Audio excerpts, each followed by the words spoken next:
The following is a CNN special report.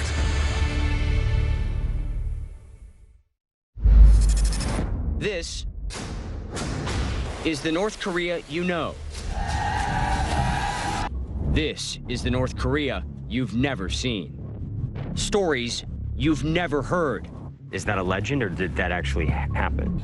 Our general is really a person who heaven sent to us. Places you've never been. People with a common enemy. Who do you want to fight? To fight the sworn enemy, Americans. What if I told you I'm an American? Do you want to shoot me too? Unprecedented access. Hidden from the world until now. Come with me to the secret state inside North Korea.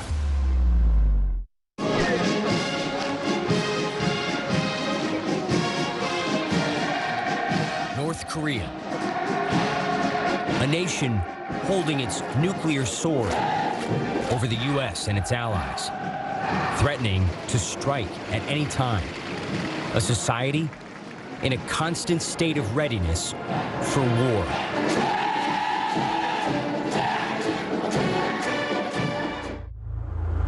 Life on the inside is a mystery to most of the world. I've reported from North Korea more than a dozen times over the last few years. Each time, we open the door a little more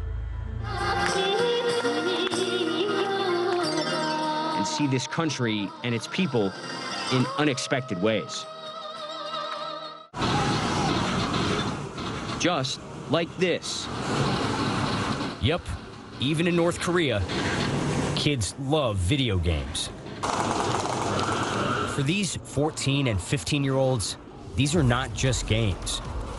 This is practice for real life. Most of these boys, and a lot of the girls, will spend their first years of adulthood serving in the Korean People's Army, just like their parents and grandparents before them. What do you like about this game? Killing the enemy. Hitting the enemy? Who's the enemy? Americans. This hatred of Americans stems from the Korean War. North Korea contradicts Western historians, saying that America started the war that killed millions of civilians and divided the Korean peninsula. Who do you want to fight? To fight the sworn enemy, Americans. What do they teach you about Americans in school? They forcibly invaded us, slaughtered our people, buried them alive and killed them. So they teach you that the Americans are the enemy and you need to shoot them, to fight them? Yes. Here's where things get awkward. What if I told you I'm an American? Do you want to shoot me too? Yes. There are good people. We'll see if you're a good person or a bad person. I'm a good American, so don't shoot me.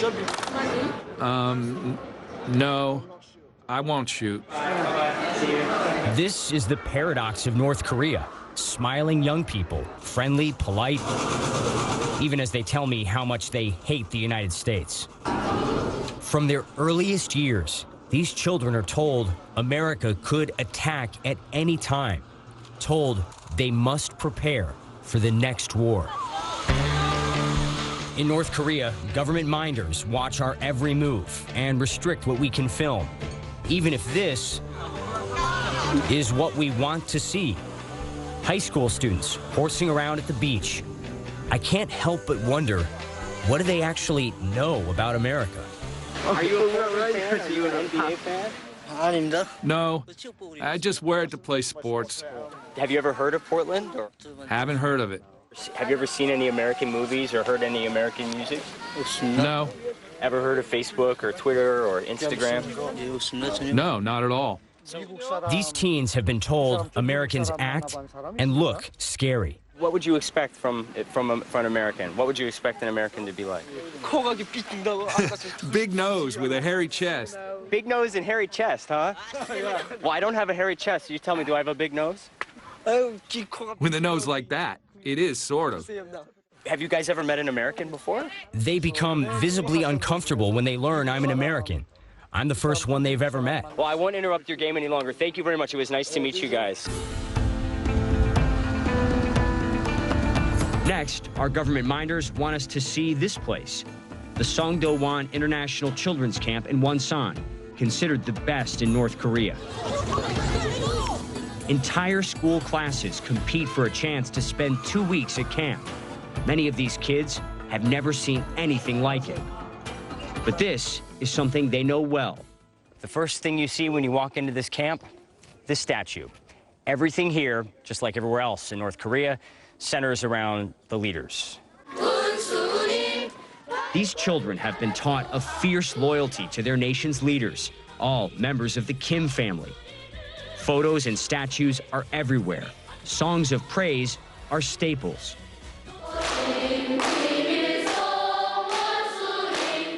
Even at this birthday party, students sing about the leaders.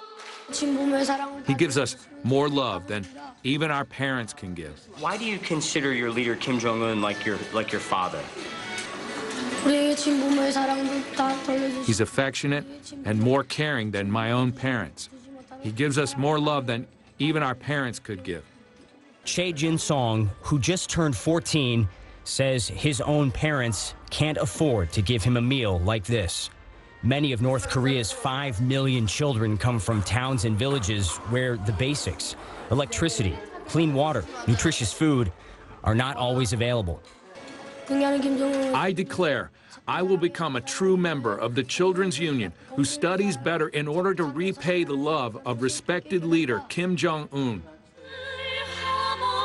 These young people are the future of North Korea, an entire generation brought up to worship their supreme leader.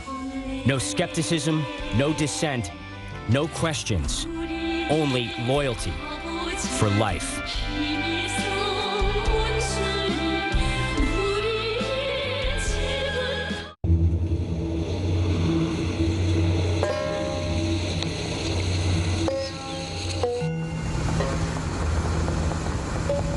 Our government minders are taking us from North Korea's capital, Pyongyang, to the coastal city of Wonsan.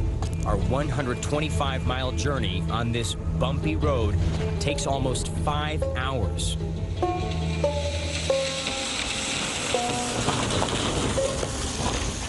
We've been driving for a couple of hours through the countryside, and we've just gotten stopped at a checkpoint. Already several minutes now, our minders are speaking with the police officer. Not sure what's happening, but he doesn't seem to want to let us pass. Travel here is restricted, and getting stopped can be nerve-wracking.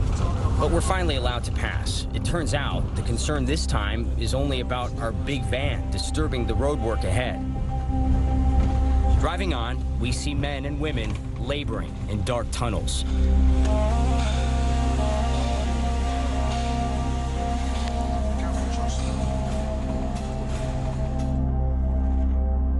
Much of the North Korean countryside is undeveloped, with very little infrastructure. But that also means the landscape is relatively untouched.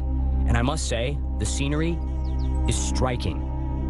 Majestic mountains, thick forests, and this seaside city.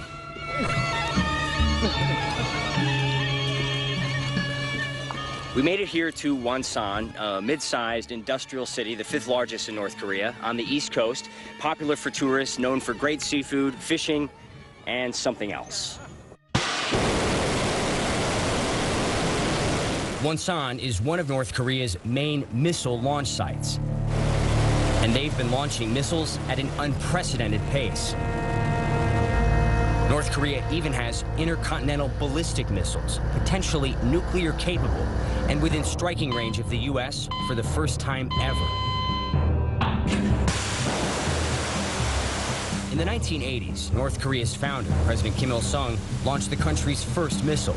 But since Marshal Kim Jong-un came to power in 2011, he's advanced North Korea's missile and nuclear programs faster than anyone ever predicted. Why do they keep doing this? For one, propaganda. Each launch helps North Korea's leaders project power. But also, missiles are like an insurance policy for the regime, protecting North Korea from the U.S. and its allies. So I have to tell you, your city is very well known around the world because of all the missiles that keep being launched from here. Have you ever heard the missiles? 네, 봤습니다. Of course. Wham! We see it going up. 올라간 거 다 봅니다. Kim Un-taek has lived here in Wonsan his whole life. As a North Korean, when you see these missiles in the sky, what message does that send to you? 긍지를 It 생각합니다. gives me great pride. So did this massive military drill along the beach, personally supervised by Kim Jong-un. Many North Koreans don't even understand why the U.S. and the world feel threatened. 그런데 이거 지금 왜 우리가 이거 미사일도 쏘고? Why is the Trump administration constantly imposing sanctions and stuff when we are doing these missile launches, and all for our own defense capability? We're defending ourselves. Is there any criticism, anything you'd like to see your leader or your government do differently? 네? Nothing at all. I'm so satisfied. 그건 Keep in mind, during all my trips, I've never heard anyone criticize the authoritarian government. North Korea has zero tolerance for dissent of any kind. What happens to people who break the rules? The United Nations says, hidden in the hills, the country has a network of prison camps where torture and executions are common. North Korean officials deny the allegations. They do say criminals are punished appropriately.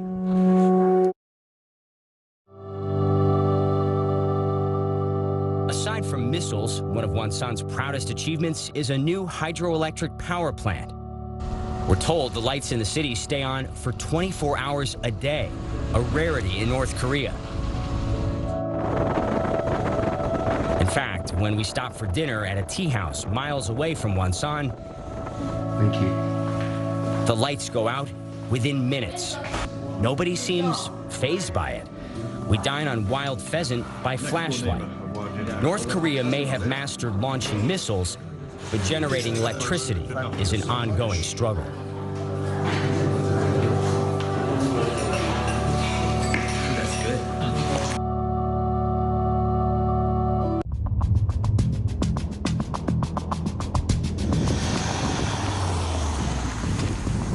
We've traveled to parts of North Korea that few foreigners have ever seen. In Panmunjom, the Cold War never ended. The quiet countryside surrounding this area is riddled with landmines. No filming is allowed on the roads here. Now, our government minders are letting us do a little souvenir shopping. I've never seen a gift shop like this.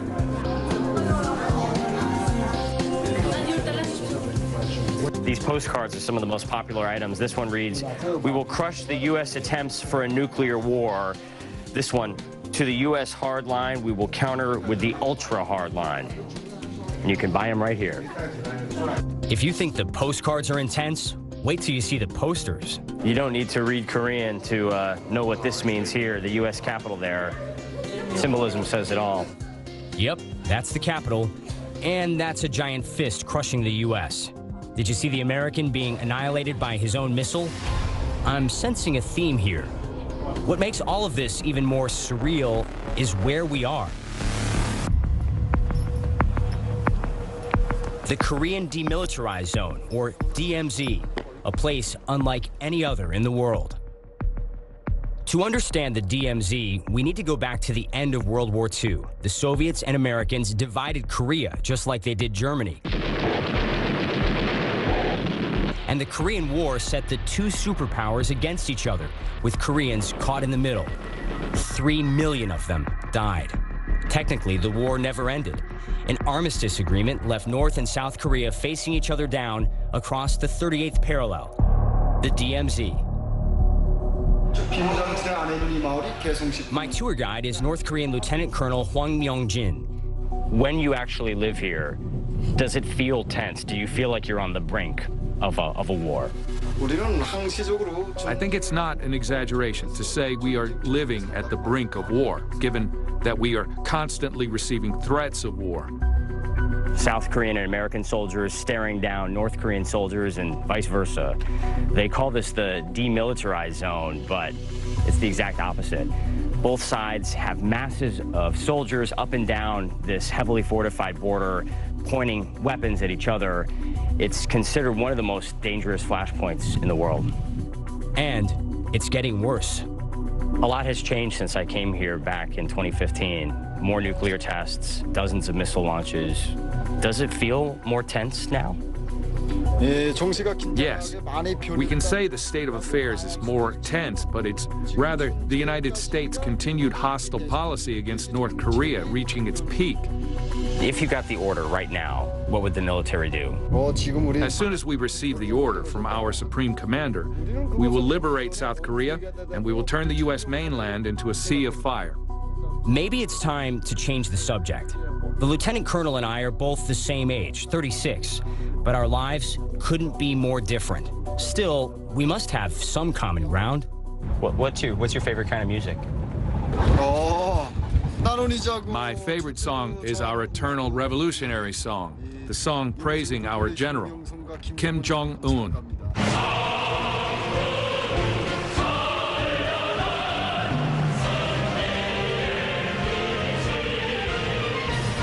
I really like classic rock. Have you ever heard any classic rock? I think I've heard of it before, but I'm not sure. What's your favorite sport? I like basketball. You like basketball? Oh, I'm terrible at basketball. Okay, so we don't have much in common, but I think he's warming up to me. We say goodbye Thank you very as much. friends. It's good to see you. And I'm glad we're meeting like this and not on the battlefield. Next stop, Kaesong, the North Korean city closest to the DMZ. What's it like to be so close to South Korea, but you're not able to go? It hurts. And you've been asking about South Korea a lot. It's a place I want to go. We are so close to Seoul, South Korea, thriving economy, modern skyline. Do you ever ask yourself why you don't have that here? We have Pyongyang.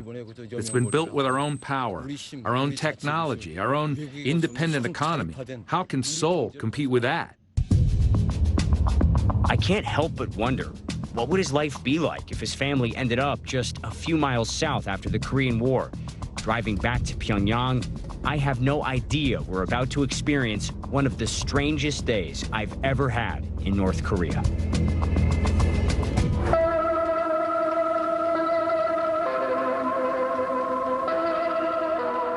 It begins like every other morning in Pyongyang. This music is the city's alarm clock, played every day, beginning at 5 a.m. to commemorate the sacrifices of North Korea's leaders. We head to the Pyongyang International Airport for the arrival of a VIP. Dennis Rodman has been invited back for another round of so-called basketball diplomacy.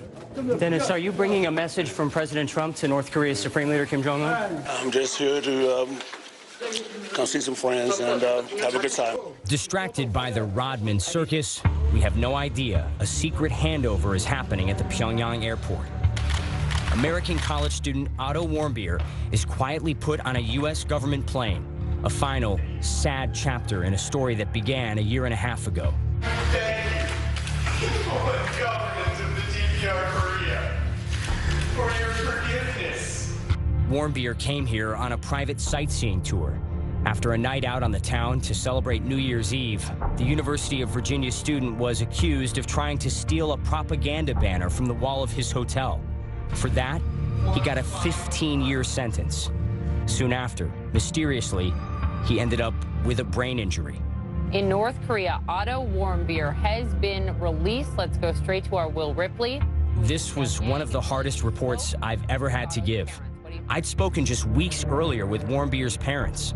At the time, they had no idea about their son's condition. But this reunion is not the happy reunion that his family had been hoping for as recently as a week ago, because that is when they learned, according to a family statement, that Otto Warmbier has been in a coma since March of 2016. In June of 2017, he returned to his hometown near Cincinnati, Ohio, in a vegetative state. Otto Warmbier died 6 days later. He was 22. As I'm writing this, at least 3 other Americans remain in North Korean custody. The State Department has since banned most U.S. citizens from traveling here. The stakes have never been higher.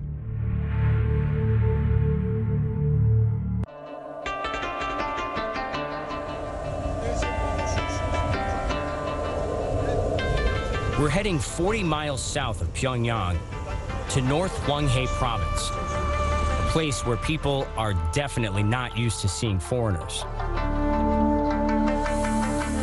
Hello. Even getting permission to come here is complicated. Oh. There's a lot of discussions that are happening, making sure that we're going to the right place, speaking to the right people. But we're not headed for a sensitive military site or secret prison camp. What we want to see is a farm.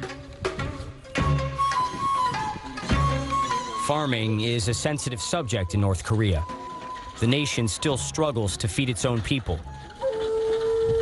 Limited farmland and a significant drought could put millions at risk.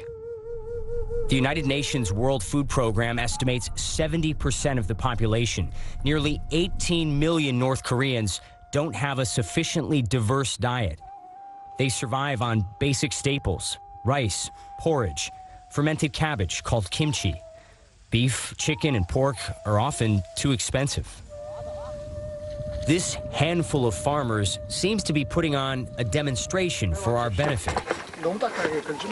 After they finish, I try to ask them some questions.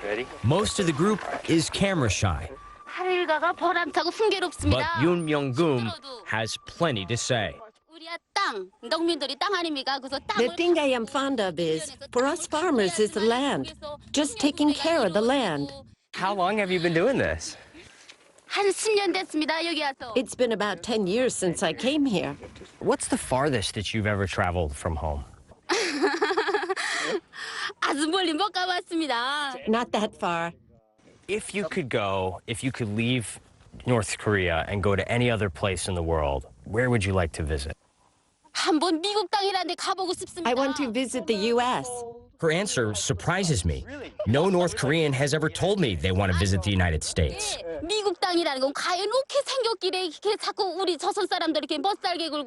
I want to see what on earth the U.S. looks like to be harassing Korean people so much.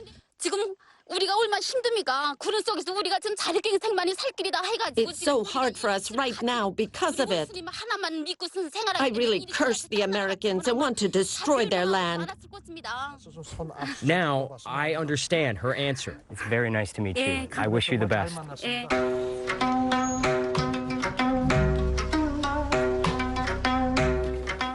So now we're being taken to a family's home. This is a family that has been selected for us. Like most families in this farming co-op, they grow their own crops in the front yard, offering to share some of their food with us. They tell me this is a typical lunch. Ooh, it's got a kick to it. It's strong.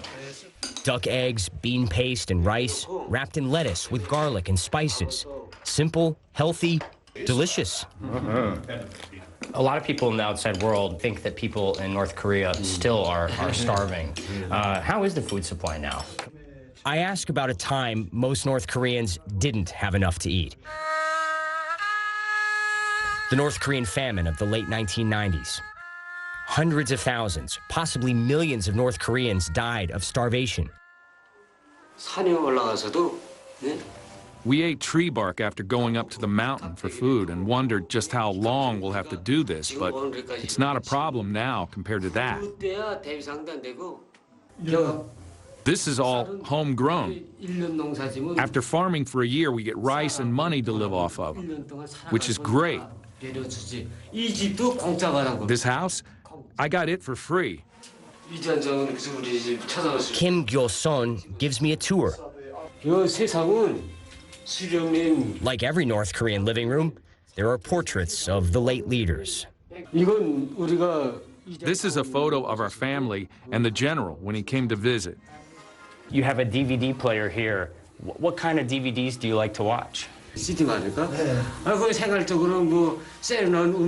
Cooking and lifestyle, new songs, movies. I watch a lot of them. Have you ever seen any Western movies? 무슨 외국 영화 소방 영화들 본 적은 없습니까? 우리 그거 안 봅니다. Oh, we don't watch them. We wouldn't even if we could. 그런 거 안 봅니다. He does watch state TV, and he listens to propaganda broadcasts on the radio.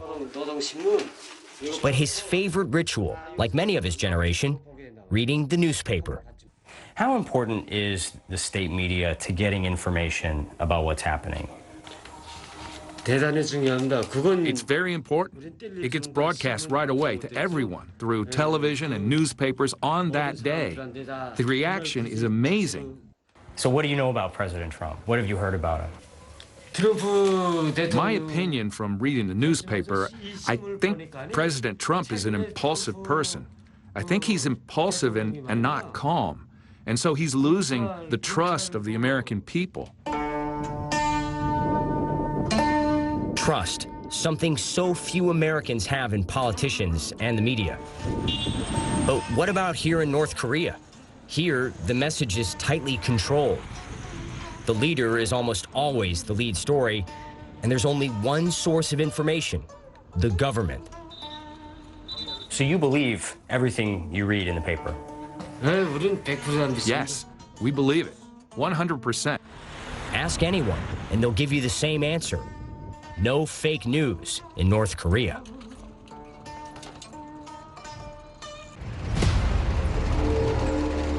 This is the North Korea you've seen on the news.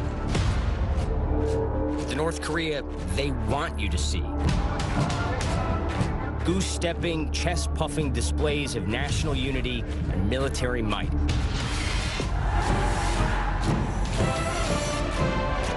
Perfectly executed by tens, if not hundreds of thousands of people.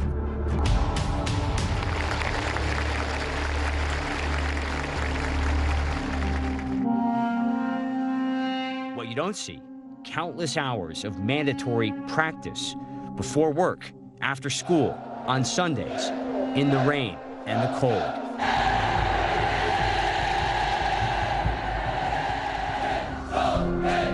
North Korea knows how to put on one hell of a show.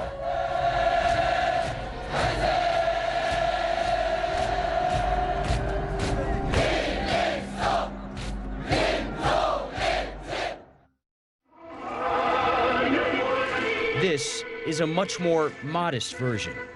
Bright and early each morning, these women are out waving flags to motivate fellow citizens to work harder. Discipline, dedication, revolutionary fervor. It's all expected if you're one of around 3 million North Koreans allowed to live in Pyongyang. We get a rare view from above, flying over the city in a Soviet-era helicopter. Pyongyang has a surprisingly colorful, modern skyline. Sure, it's full of grandiose monuments, idolizing the late supreme leaders, the ruling Workers' Party of Korea, the Juche ideology of self-reliance.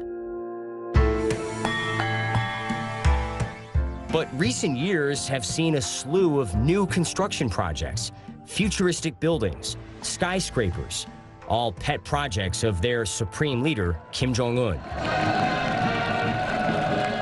He ordered North Korean soldiers to build this entire street of residential high-rises in 1 year. Top party officials give all the credit to their leader for his tireless work. It's here we find North Korea's version of the Apple Store. The brand, Arirang, named for the iconic Korean folk song. The store manager says, out of 3 North Korean cell phone brands, this is by far the top seller. What are the main differences between the 3 brands? Like, why pick Arirang versus the other 2? The Arirang brand is well known to our people. It is known as a designer label. I noticed the price over there, $350 for a phone is a lot of money for anyone, anywhere. How do people afford these phones? It just means our people's living standard went up that much. We never do get a clear answer as to how people can actually afford all this. North Korea's average income is around $4 a day. Here, people are buying smartphones, tablets, hi-fi speakers, HD TVs, This customer says she loves listening to music and playing games on her new phone, including one that looks an awful lot like Angry Birds. Do you like sharing photos with your friends? Yeah. What do you like taking selfies? Yeah. That's good. I like yours better. North Koreans can send text messages, read the news, check the latest scores.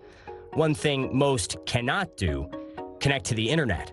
They can only access a state-controlled intranet, completely monitored and censored. Do you have anything like Google here in North Korea? Yes, we do.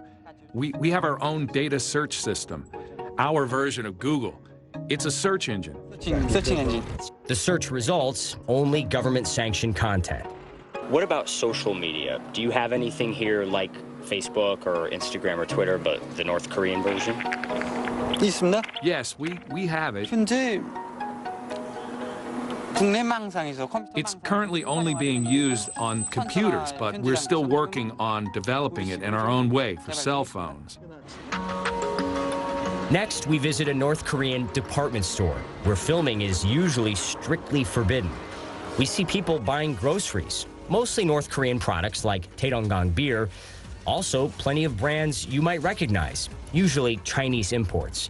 China continues to trade heavily with North Korea, despite international sanctions. You can find designer fashions, high-end appliances, and on the top floor, there's a huge food court. We see people piling their plates with all kinds of Korean food. Yes, I did try the fish head. I also tried the American-style fast food, complete with pretty familiar packaging. Doesn't get more American than French fries and milkshakes. Even the color scheme. It's actually good. After lunch, more shopping.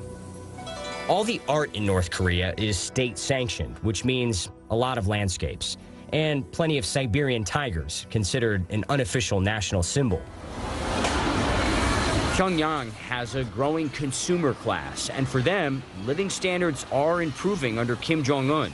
The North Korean economy grew by almost 4% in 2016, according to South Korean central bank estimates.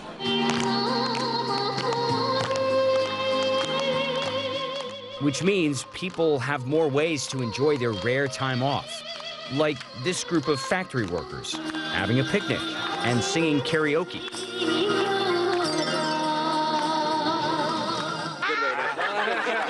Cheers. They're happy to share their meal with us and seem even happier to let loose. We expect North Koreans to work hard. This, we don't expect.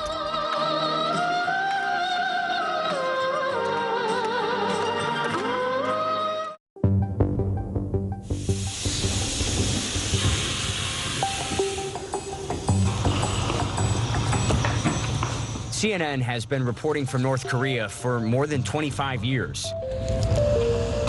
The aircraft we're boarding today has been flying for 50. This Antonov AN-24 is part of an aging fleet of Soviet planes, operated by Air Koryo, North Korea's only airline, still flying despite sanctions, with regular international flights to Russia and China.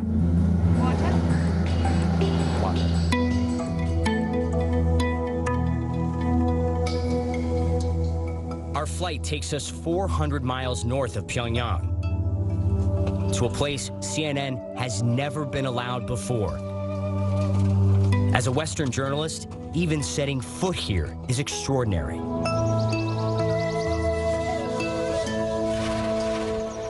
Samjeon County, right along the Chinese border, is a mountainous region. North Korea's nuclear test site is in the very next province. We're not here for nuclear tests. We're here for Mount Paektu, the highest point on the Korean peninsula, also an active volcano. State propaganda glorifies the Kim family for their Mount Paektu bloodline. North Korean society prizes racial purity. The Paektu bloodline is considered a noble, heroic lineage, tied to the ancestral rulers, ancient legendary kings of the Korean Peninsula. Their tombs are national landmarks, visited by droves of North Korean citizens.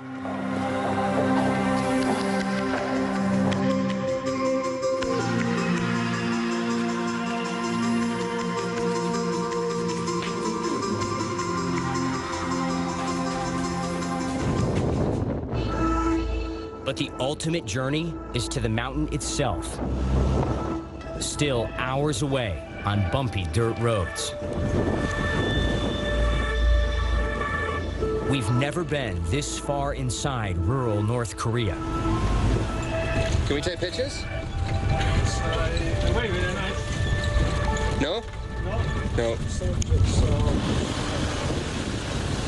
We catch only fleeting glances of the groups marching by. Quick peeks at the living conditions in these deep rural areas.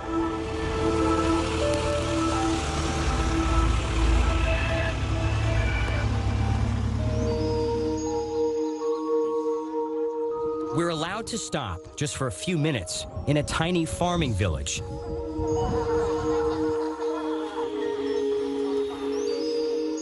The children on their way home from school are amused. It's quite possible they've never seen anyone who looks like me.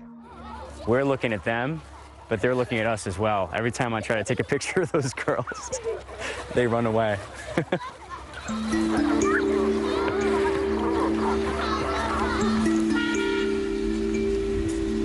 We eventually make it to this sleepy town. The town's centerpiece, yet another monument to the late President Kim Il-sung. We're shown a bullet-riddled building where he led a surprise attack against the Japanese. This is a typical North Korean village. China is about 5 miles that way up over that hill. And this is a simple life out here. You don't see shiny buildings. You don't see a whole lot of new construction. You see people living a slow, simple life. Down another windy road, another site North Koreans consider sacred, a cabin near Mount Paektu. North Korea claims is the birthplace of General Kim Jong-il. Outside historians say he was actually born in Russia, but here our guide tells the story of his supposedly mystical birth. So it was really cold and the weather was not normal. But somehow the day the general was born, the strong wind stopped all of a sudden. The sun began shining through. Everything was bright and a quiet calm took over. The flowers bloomed and in the sky was a particularly bright star. Is that a legend or did that actually happen? Yes, it actually happened. It's not a legend. Our general is really a person who heaven sent to us. So he changed the weather too. It's a true story. People from the outside hear these stories and they wonder how any of this could possibly be true. It's hard to explain in one word, but our general is so great. We can't say it's only a legend. Nature actually transformed itself to announce the birth of our general to the whole world, blessing it. That's how it happened.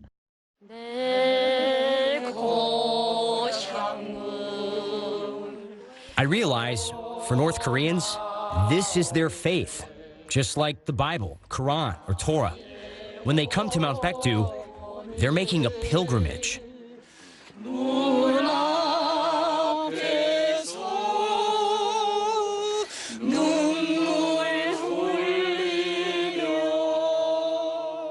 Why is this place so special and meaningful for you? Mount Paektu is the soul of Korea's revolution, the spirit of our people and our pride. We are members of the great country of Paektu.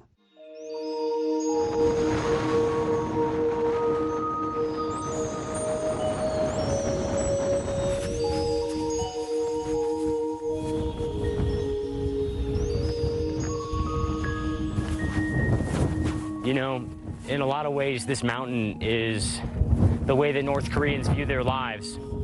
One big, tough climb.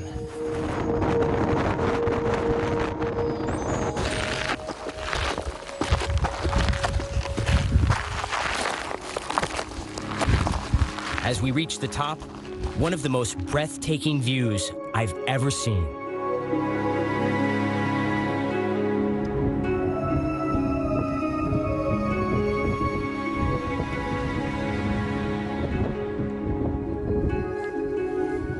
Now, I understand why North Koreans are visibly emotional when they come here. Mount Paektu symbolizes their achievements. Yeah, nice to meet you. After more than a dozen trips to North Korea, I can't help but believe, at heart, we share the same hopes, the same struggles for food and shelter, for safety and security, to learn and to live.